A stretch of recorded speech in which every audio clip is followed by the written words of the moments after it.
Assalamualaikum warahmatullahi wabarakatuh. Rekan Masius silakan menyimak kelanjutan kuliah tadi ya.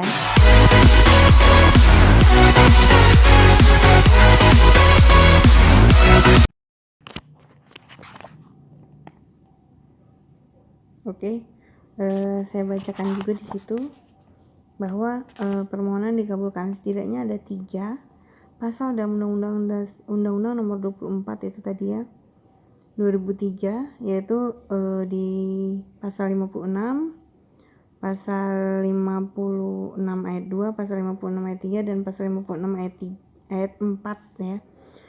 Saya ambil inti-intinya saja. Dalam hal Mahkamah Konstitusi berpendapat bahwa permohonan beralasan, amar putusan menyatakan permohonan akan dikabulkan.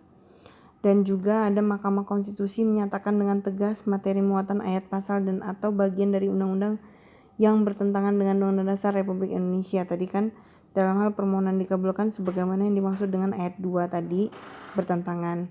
Dan dalam hal pasal 56 ayat 4, dalam hal pembentukan undang-undang yang dimaksud tidak memenuhi ketentuan pembentukan undang-undang berdasarkan Undang-Undang Dasar, yaitu amar putusan menyatakan permohonan dikabulkan. Karena memang dia tidak memenuhi ya, undang-undang yang diujikan itu memang benar adanya tidak memenuhi seperti apa yang ada di Undang-Undang Dasar 1945.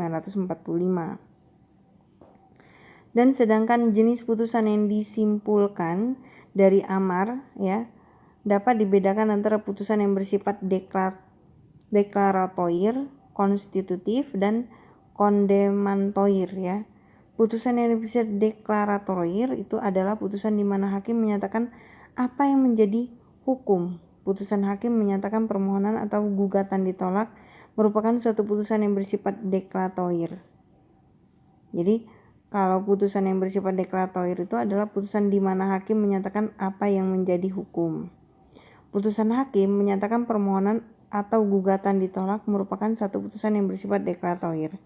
Hakim dalam hal ini menyatakan tuntutan atau permohonan tidak mempunyai dasar hukum berdasarkan fakta yang ada. Misalnya putusan di mana hakim menyatakan bahwa penggugat adalah pemilik barang yang disengketakan, atau menyatakan perbuatan yang dilakukan adalah perbuatan melawan hukum ya. Ini merupakan contoh-contoh yang dapat ditunjuk sebagai putusan-putusan yang bersifat deklaratoir.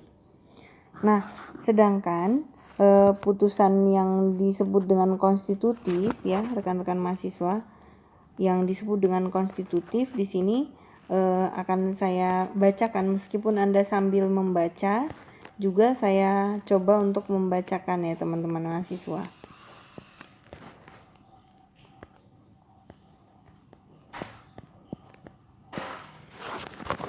Nah, putusan konstitutif adalah putusan yang meniadakan suatu keadaan hukum atau menciptakan suatu keadaan hukum baru, menyatakan satu undang-undang tidak mempunyai kekuatan hukum yang mengikat ya. Jadi di sini lebih kepada konstitutif ya teman-teman mahasiswa.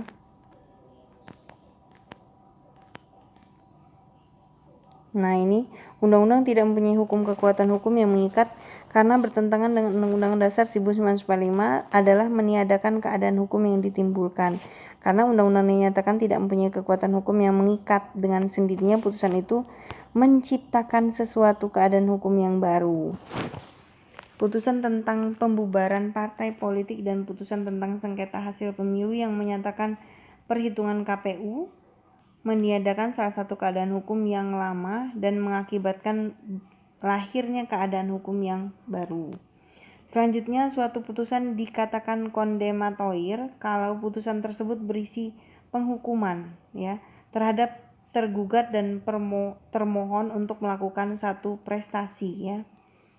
Hal ini ditimbulkan karena adanya perikatan dan mendasarkan pada perjanjian atau undang-undang yang misalnya untuk membayar sejumlah uang atau melakukan atau tindakan melakukan suatu perbuatan tertentu. Akibat dari satu putusan kondemnatoir ialah diberikannya hak kepada penggugat atau pemohon untuk meminta tindakan eksekutorial terhadap gugatan atau termohon. Dalam perkembangannya terdapat pula amar putusan lain dalam praktik di Mahkamah Konstitusi, yaitu konstitusional bersyarat, konstitusional, tidak konstitusional bersyarat, yaitu unkonstitusional dan penundaan keberlakuan putusan dan perumusan norma dalam putusan. Baik, itu saja rekan-rekan mahasiswa yang bisa saya sampaikan pada perkuliahan ini terhadap judul yang kita bahas tadi, yaitu tentang kedudukan ya, tentang kedudukan, juga tentang kewenangan, kewajiban, dan jenis-jenis putusan Mahkamah Konstitusi. Semoga bermanfaat. Saya cukupkan sekian. Anda bisa membaca-baca lagi bahan yang sudah saya berikan, yaitu bahan buku ini.